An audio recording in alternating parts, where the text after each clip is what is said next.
So yesterday we talked about how going into school, beginning of the school year, and seeing things as being a threat triggers that fight or flight response in your brain.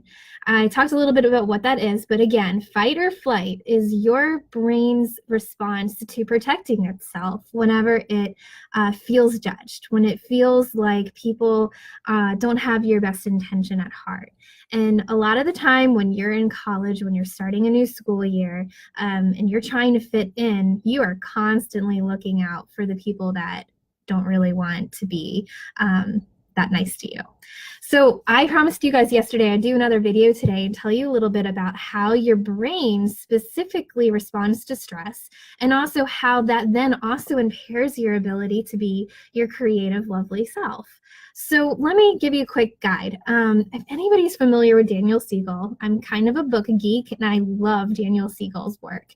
And he has this really easy trick of understanding the brain. So I literally want you to do this with me, okay? Make a fist like this with your thumb inside of the fist.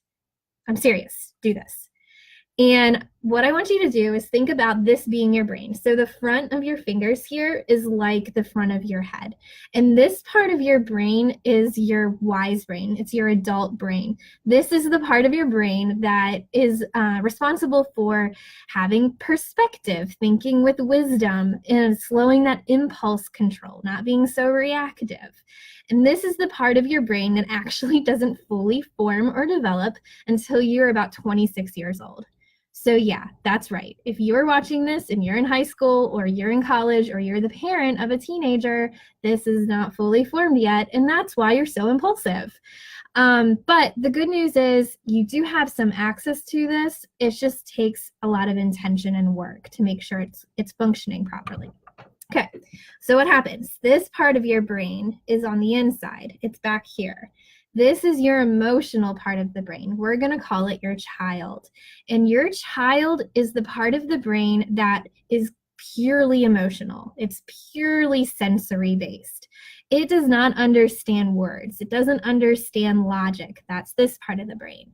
So this part of your brain is the part that understands the feelings, experiences, and nonverbals going on in your environment. And what happens is this part of your brain, so that's your brain stem here, is your reptiles, what they call it in therapy, the reptile of your brain, and it's the thing that's scanning for threat. So the reptile and the child, they like to work together. And anytime the reptile senses threat, it sends a message to the child, hey, this is not an okay situation. We've got to go into protection mode. And it does this thing called flipping the brain. So do this with me. Flip the brain. What you notice is that your child is now out of connection with the adult, meaning you don't have wisdom, perspective, impulse control, all of those things that you need to manage stress. It's going haywire. And so the things that you have known to do in the past, like your creative outlets, you don't necessarily have the perspective to access them. And that's what keeps you in the cycle of stress, constantly looking for the next thing to be aware of, how to defend yourself.